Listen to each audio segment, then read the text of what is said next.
Olá, querido aluno, seja bem-vindo à nossa primeira aula para o concurso do CPRH. Nós iremos iniciar agora o nosso curso de legislação específica para o concurso do CPRH.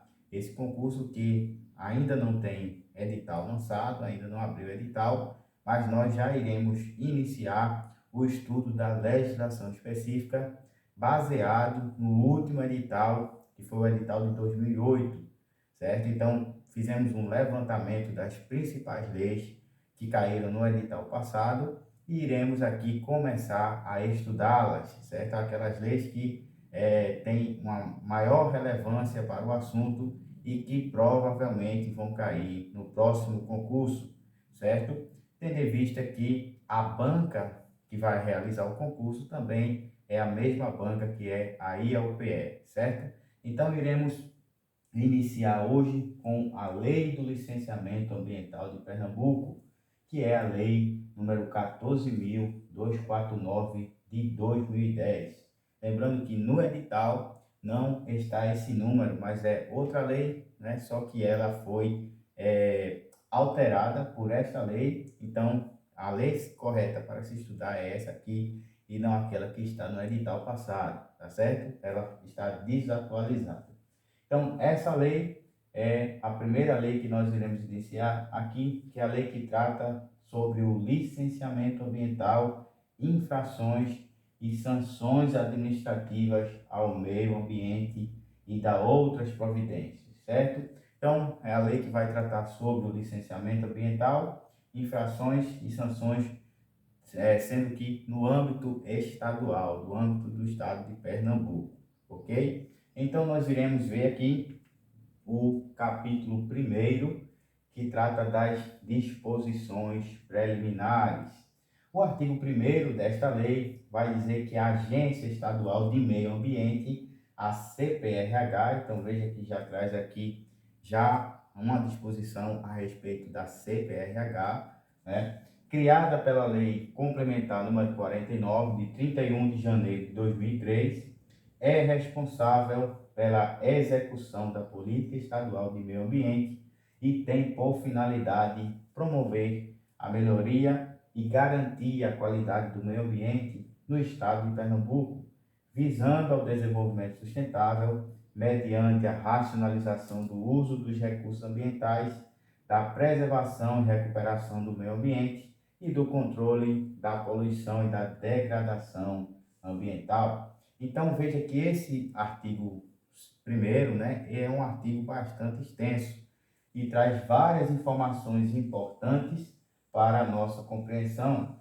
Em primeiro momento, nós vemos aqui tratando sobre a responsabilidade. Essa responsabilidade aqui traz a ideia de competência, né? A competência geral que é dada por lei à CPRH, que é da execução da política estadual no meio ambiente. Então, é a CPRH quem vai ser responsável pela execução da política ambiental no estado de Pernambuco, tá certo? Então, tudo que estiver relacionado a políticas ambientais dentro de Pernambuco estará a cargo da CPRH, ok? Então, seguindo, nós temos ainda as finalidades, né? Qual é a finalidade principal, né? E os meios para obter essa finalidade. Para ficar de forma mais didática, eu coloquei aqui nesse quadrinho aqui, nesse esquema, né? A responsabilidade, tá certo? CPRH, responsabilidade, como eu já falei, a execução da política estadual de meio ambiente. E temos as finalidades que eu separei de forma didática em finalidade primária, finalidade secundária e nos meios para atingir essas finalidades. Então, nós iremos ter, em primeiro momento, promover a melhoria e garantir a qualidade do meio ambiente no estado de Pernambuco. Então, essa é a finalidade primária.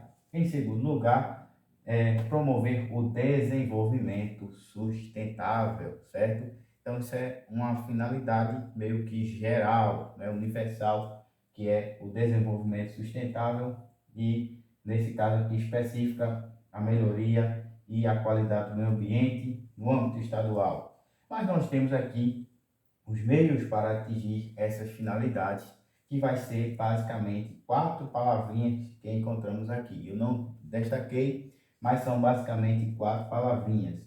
Nós vemos aqui, primeiro, a racionalização do uso dos recursos ambientais, certo? Então, racionalização. Para atingir essas finalidades, né, nós temos a racionalização do uso dos recursos ambientais. E racionalização aí traz uma ideia de equilíbrio, certo? Para que os recursos ambientais não possam se extinguir, né, se acabarem ao longo do tempo, né, ou em pouco tempo.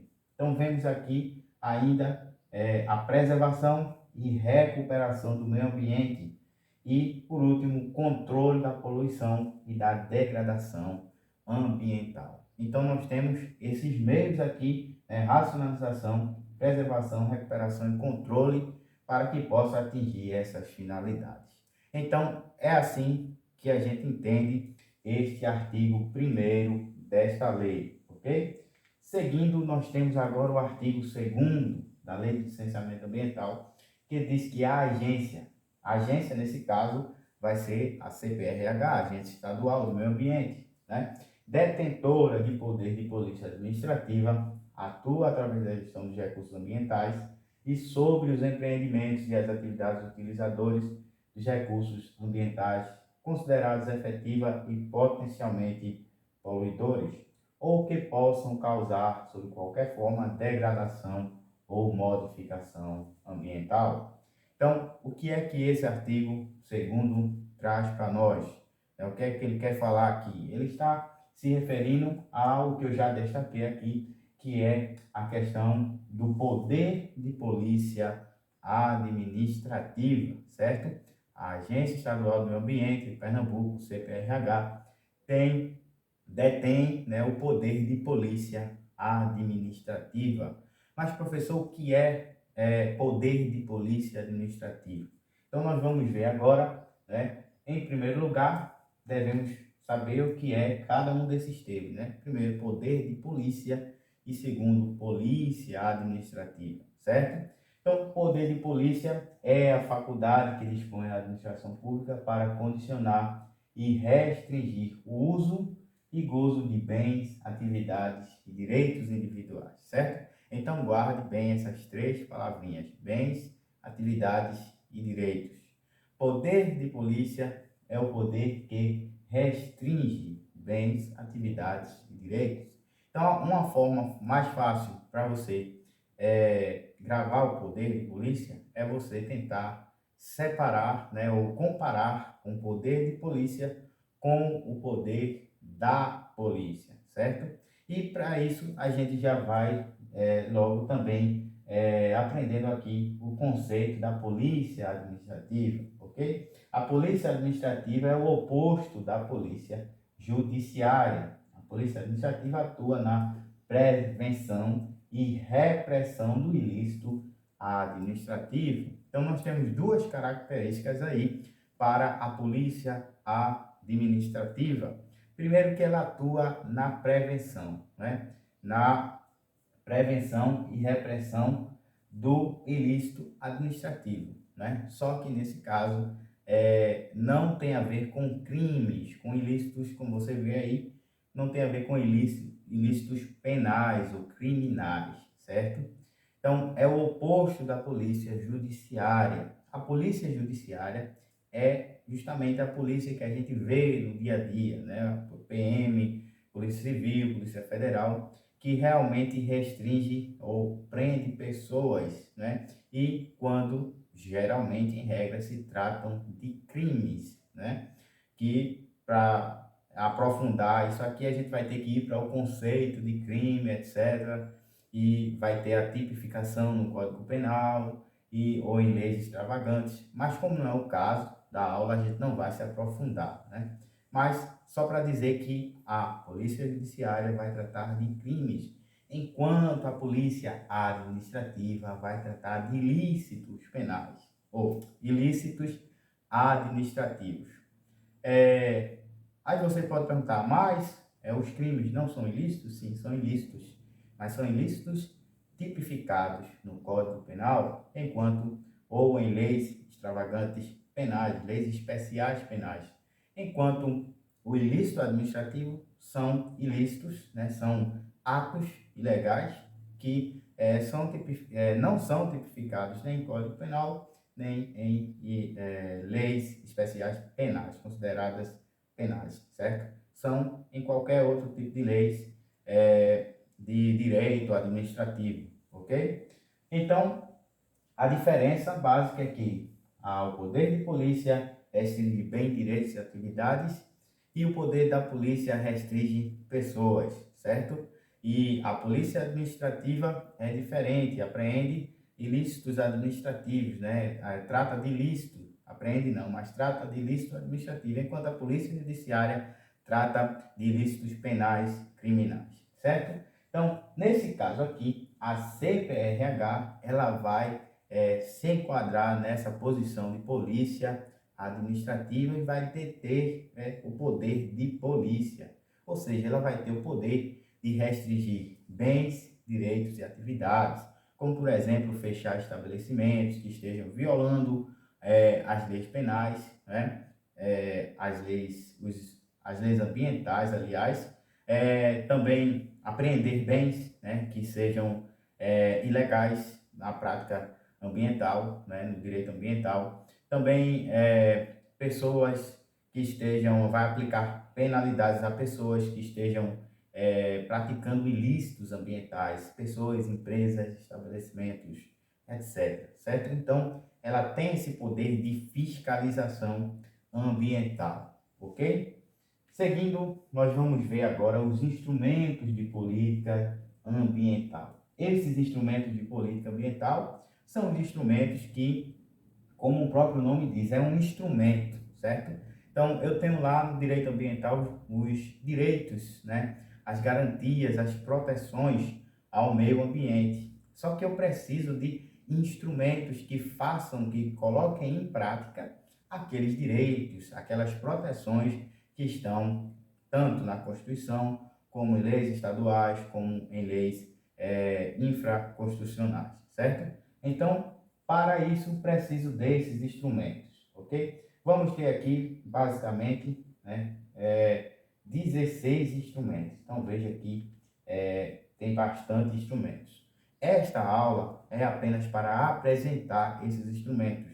Iremos apenas dar uma noção básica, breve, desses instrumentos, certo? Porque alguns deles, para que a gente realmente possa explicar a fundo, é necessário que tenha apenas uma aula para cada um deles, ok? Então, não vou abordar aprofundadamente aqui todos esses instrumentos, mas vou apenas citá-los ou citar os seus significados, certo?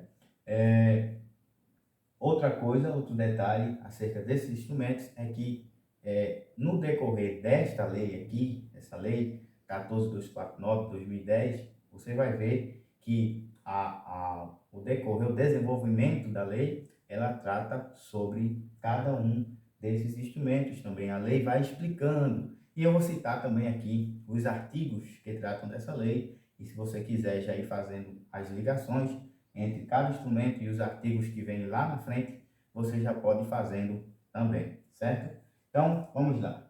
Vamos ver primeiro, né, gestão de recursos ambientais, instrumentos econômicos, como concessão ambiental, servidão ambiental, seguro ambiental, ICMS socioambiental, garantia de representação, de prestação de informações relativas ao meio ambiente, obrigando-se o poder público a produzi-las, né, quando inexistentes. Aí temos licenciamento ambiental, fiscalização ambiental, monitoramento ambiental, cadastro técnico estadual de atividades potencialmente poluidoras ou utilizadoras de recursos ambientais, educação ambiental, zoneamento ambiental.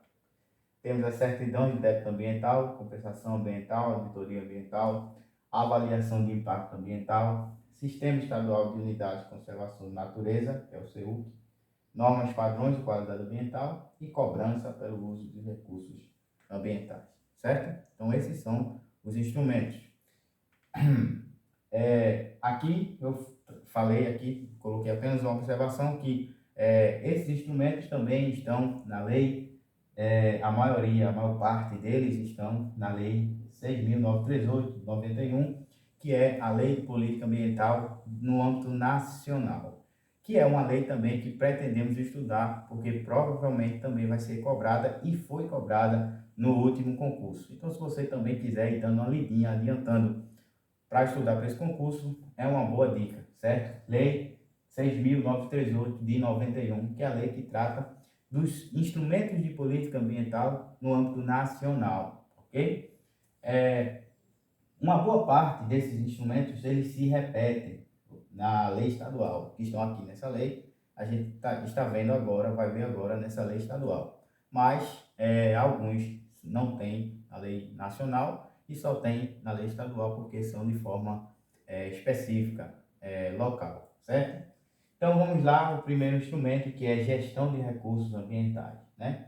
Só pela palavrinha gestão já nos dá uma ideia de uma organização, né? De uma gerência, de organizar os recursos, de dirigir, né? Isso, os recursos ambientais. Então, nós vemos que a gestão de recursos ambientais visa garantir que os serviços do ecossistema sejam protegidos e mantidos para as futuras gerações humanas, né? E eu destaquei aqui também que tenta identificar os fatores afetados pelos conflitos que surgem entre atender às necessidades e proteger os recursos, certo? Então, em primeiro lugar, nós vemos que uma gestão de recursos ambientais ela vai tentar ali garantir, né, que aqueles recursos ambientais eles sejam preservados, eles sejam mantidos, né, no meio ambiente.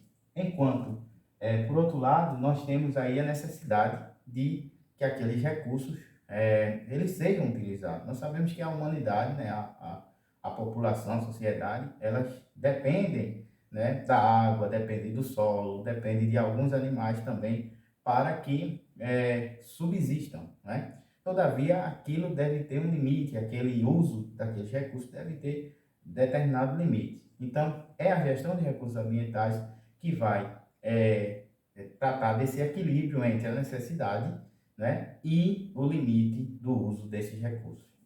Então, quando falamos de gestão, falamos também de competência, né? Quem vai cuidar, quem tem a competência de cuidar do meio ambiente e tratar do meio ambiente.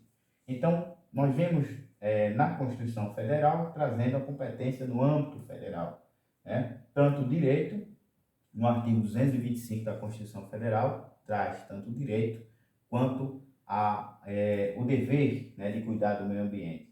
Então, vamos ter que todos têm o direito ao meio ambiente ecologicamente equilibrado, bem de uso comum do povo e essencial à sadia qualidade de vida. Aí vem aqui, ó, impondo-se ao poder público e à coletividade o dever de defendê-lo e preservá-lo para as presentes e futuras gerações.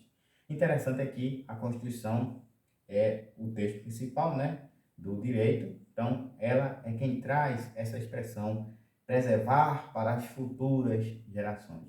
Isso significa que existe uma limitação dos recursos ambientais e que se não for bem gerido, se não for bem preservado e mantido, os nossos filhos, netos, bisnetos, eles não terão acesso àquilo que a gente tem hoje em termos ambientais, certo? Então, temos aqui que existem duas posições ou duas figuras que devem ter essa competência da gestão ambiental, que é o poder público e a coletividade. E na coletividade, nós, cada um de vocês, né, cada um de nós, digo, estamos incluídos nessa gestão, ok?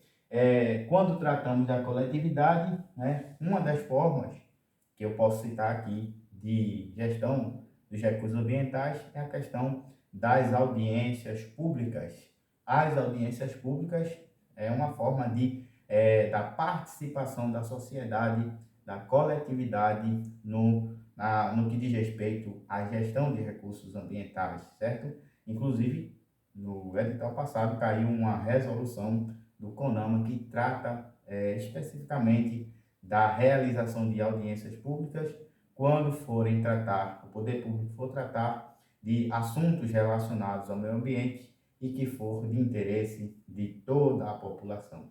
Então, se abre uma oportunidade para as pessoas, a sociedade, os cidadãos manifestarem as suas opiniões, os seus pensamentos em relação a determinada ação ambiental que vai ser realizada pelo poder público. Então, isso é uma forma de participação da coletividade na gestão de recursos ambientais.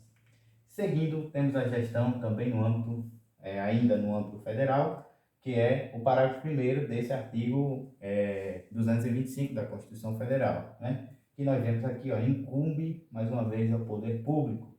E aí ele vai dando aí quais são as competências principais do poder público, mas a gente vai pular, porque isso aqui é apenas para trazer um exemplo, como eu disse, não pretendemos nos aprofundar em cada tópico desse, certo? Então tem aqui mais duas, tem mais, né, na Constituição, se vocês quiserem ler, mas a gente vai pular para a competência no âmbito estadual, mais uma vez, agora na Constituição de Pernambuco, artigo 205, vai tratar sobre estados e municípios em consonância com a União. Então veja que aí ele traz uma competência em que todos ali vão estar integrados para gerir a questão dos recursos ambientais. Agora, no âmbito estadual, ainda por meio da CPRH, a gente vai ver a partir do artigo 3º desta lei que nós estamos estudando, Lei 14.249/2010, trata das competências da CPRH, e aí a gente vê a forma como a CPRH vai gerindo os recursos ambientais. Isso aí vai ficar para a próxima aula, que a gente vai tratar apenas uma aula das competências, certo? Então, terminamos esses tópicos das competências e vamos para os instrumentos econômicos, né? Como concessão ambiental, servidão ambiental, seguro e ICMS socioambiental. Então, temos aqui quatro tipos de instrumentos econômicos que eles também vão ser disciplinados no decorrer desta lei, certo?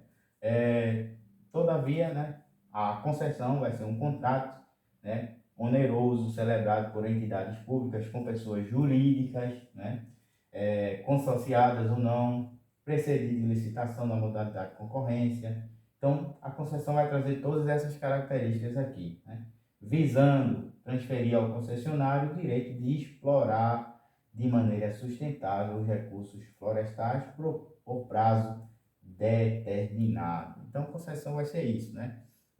O poder público, juntamente com uma pessoa jurídica, vai firmar um contrato com a finalidade de explorar determinado recurso ambiental e com aquela exploração ela vai ali transferir determinado valor, pagar determinado valor ao poder público e esse contrato ele vai ter um prazo determinado para explorar aquele recurso ambiental, né? Então isso é o contrato de concessão, lembrando que é precedido, né, de licitação na modalidade de concorrência. Então isso a gente vai ver numa aula específica, certo?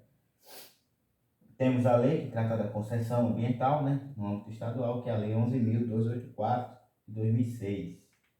Aí temos ainda a servidão, né, que é uma espécie de servidão administrativa, natureza de direito real sobre coisa alheia, ou seja, quando trata de direito, né, de propriedade aqui, quando você tem um direito daquela propriedade, né, só que aquela propriedade não é sua, né, aquela propriedade é alheia de outro ente, de outra pessoa, certo? Mas você retém aquele direito sobre a coisa que é do outro, né? Existe isso também no direito de propriedade, que é no direito civil e que a gente traz, também pega emprestado para o direito ambiental, certo? Então, a servidão é isso, você tem um direito sobre uma coisa alheia, né?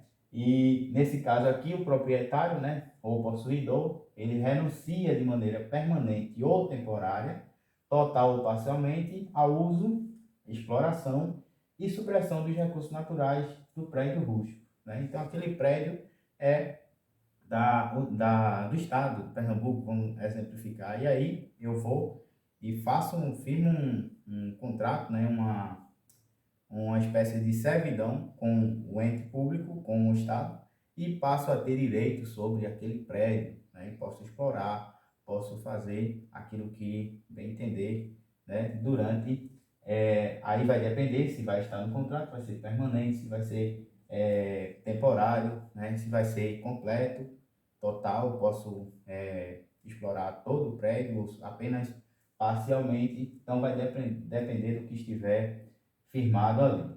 Então, temos também um exemplo na Lei 6.931, artigos 9A a 9C, certo?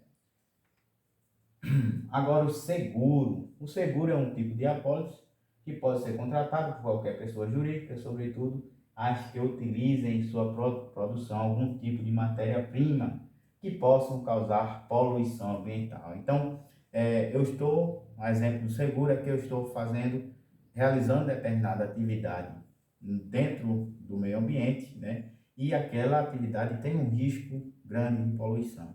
Então, para já prevenir, né, os danos que podem causar ao meio ambiente, eu faço ali um contrato de seguro. Aquele seguro vai cobrir todos os danos, pretende, né, ou visa cobrir todos os danos que podem ocorrer caso haja uma poluição no meio ambiente por meio da atividade que eu, pessoa jurídica, estou realizando no meio ambiente, certo? Então, isso é o seguro. Temos ainda o ICMS socioambiental, que é um tipo de imposto, né, de tributo, que favorece o equilíbrio ambiental, concessão de subsídios fiscais e o crédito com grande prazo de pagamento com juros módicos. Nesse caso aqui, é uma taxinha que se paga por uso e exploração de determinado recurso ambiental, certo? Seguindo, nós temos ainda a garantia de prestação de informações relativas ao meio ambiente, obrigando-se o poder público a produzi-las quando inexistentes. Então veja aqui, isso aqui é também um dos instrumentos que fazem com que as políticas aconteçam, que é a questão do direito à informação. Tem base tanto no artigo 5º da Constituição, que trata do direito à informação, e também no artigo 37, que é o princípio da publicidade, da transparência. Então, tudo aquilo que for feito dentro do meio ambiente, né, no meio ambiente, e que tenha alguma modificação no meio ambiente, deve ser publicado, deve ser trazido ao conhecimento da população, certo? E a população tem direito de ter explicações a respeito do que for feito no meio ambiente. Então, isso é a garantia da prestação de informações pelo poder público. Temos ainda o licenciamento ambiental, né, que nós iremos ver mais na frente uma aula apenas sobre o licenciamento ambiental, que é um procedimento administrativo, né, pelo qual o órgão ambiental competente licencia a localização, a instalação, a ampliação e a operação de empreendimentos e atividades que podem ser poluidoras, né, potencialmente poluidoras ou degradadoras do meio ambiente, né? Então, licencia a pessoa, é como se fosse uma permissão dada à pessoa para realizar determinada atividade, certo? Então, isso aqui é um assunto bem extenso e para explicar esse assunto, só tem que ter uma aula apenas para esse assunto, certo? Então, nós temos que lá nos artigos 8º a 29 tratam do licenciamento ambiental, certo? Então, veja que tem bastante assunto nesta lei, né? Nesta mesma lei aqui, sobre o licenciamento ambiental. Talvez uma aula só não dê para tratar sobre esse assunto, certo? Então, vai do artigo 8º ao 29 desta lei 14.249 de 2010. Seguindo, temos a fiscalização ambiental, que é o exercício de poder de polícia, que nós já vimos, né, anteriormente. Monitoramento ambiental, né, é quando há um acompanhamento daquilo que está sendo realizado no meio ambiente, ok? Temos ainda o cadastro técnico, né, estadual de atividades potencialmente poluidoras, que é um registro que é feito para acompanhar, né, as atividades que são potencialmente poluidoras do meio ambiente. Então, todas as empresas ou pessoas físicas que realizam determinadas atividades poluidoras estão cadastradas, registradas no CPRH e são acompanhadas por ela.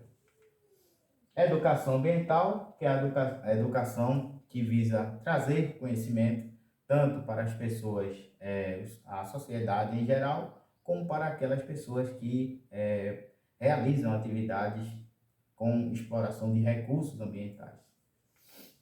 Temos o zoneamento ambiental, que também é chamado de zoneamento ecológico, que é um instrumento de organização do território a ser obrigatoriamente seguido na implantação de planos, obras e atividades. Então, quando se vai fazer uma construção, uma obra, uma atividade, então é necessário fazer o zoneamento ambiental. Esse assunto também requer uma aula somente para ele, porque existem alguns tipos de zoneamento ambiental e a gente pode ver mais na frente, certo? Então, para saber se aquela área ali ela pode ter alguma construção, pode ser realizada uma construção, por exemplo, de um shopping, de um parque. Então é necessário ser feito um zoneamento ambiental, para ver se aquele território não é um território de preservação, né, que não pode ser explorado nesse sentido, ok? Certidões de débito ambiental é o documento emitido pela Secretaria Estadual do Meio Ambiente para informar a existência ou inexistência de débito, né, ambiental ou multas em nome de uma pessoa física ou jurídica. Artigo 30 a 34 desta lei trata mais especificamente dessas certidões. Temos ainda a compensação ambiental, que é quando alguém pratica determinada atividade, né, poluidora no meio ambiente, e para compensar aquilo que ela praticou, ela paga determinado valor ao Estado, certo? Então, compensa, né? Na verdade, não é o Estado, é a sociedade, ela tenta compensar, de certa forma, por conta daquela atividade poluidora que ela realizou, ok? Temos ainda aqui o artigo 35, né, desta lei, que vai tratar sobre a compensação ambiental. Auditoria ambiental, né, que vai avaliar se os órgãos, né, se as empresas, se as pessoas que realizam atividades que visam explorar os recursos ambientais, se elas estão em conformidade com as regras ambientais, com as leis ambientais, se está tudo em conformidade com isso. Então, isso é a auditoria ambiental, certo? Avaliação de impacto ambiental, como o próprio nome já diz, vai avaliar, né, se determinada obra, se determinada construção, projeto vai trazer um impacto ao meio ambiente. Se com aquela realização, com aquela construção, por exemplo, vai causar um impacto ao meio ambiente. Então, é conhecido pela sigla AIA, né? Envolve o conjunto de métodos e técnicas de gestão ambiental reconhecidas, identifica, prognostica e avalia os efeitos de impacto gerado por atividades e empreendimentos sobre o meio ambiente. Temos os sistemas ainda estadual de Unidade de Conservação da Natureza, que é o CEUC, né? Constituído pelas unidades de conservação instituídas nas esferas estadual e municipal e deverá abranger toda a diversidade de ecossistemas naturais existentes no território pernambucano nas suas águas jurisdicionais. Então temos aqui uma lei específica que trata sobre isso, inclusive o artigo 3º, né, da Lei 13.787 vai tratar sobre esse sistema, ok? Por último, nós temos ainda normas e padrões de qualidade ambiental. Essas normas e padrões são normas técnicas, né, numéricas, que ditam a qualidade do meio ambiente, de certos recursos do meio ambiente, certo? Então, são condições limitantes da qualidade ambiental, muitas vezes expressas em termos numéricos, usualmente estabelecidos por lei e sob jurisdição específica. Por último, nós temos ainda a cobrança pelo uso dos recursos ambientais, né? Aí eu trouxe aqui o exemplo do artigo 24, né, que é quando alguém utiliza determinado recurso ambiental e para aquela utilização é cobrada uma taxa, certo? Então, o artigo 24 desta lei é um exemplo disso, que diz que as taxas a serem pagas pelo empreendedor em razão do requerimento de licença, autorizações, constituem tributo e tem como fato gerador o exercício regular do poder de polícia pela CPRH. Então, aqui é um exemplo clássico de cobrança de taxa por uso de recursos ambientais. Então, nós finalizamos aqui a nossa aula 1 acerca da Lei de Licenciamento Ambiental de Pernambuco, a Lei 14.249/2010, né? E acabamos de ver aqui, né, as principais disposições preliminares e os instrumentos de política ambiental. Eu aguardo você na aula número 2, que iremos tratar sobre as competências da CPRH. Até lá!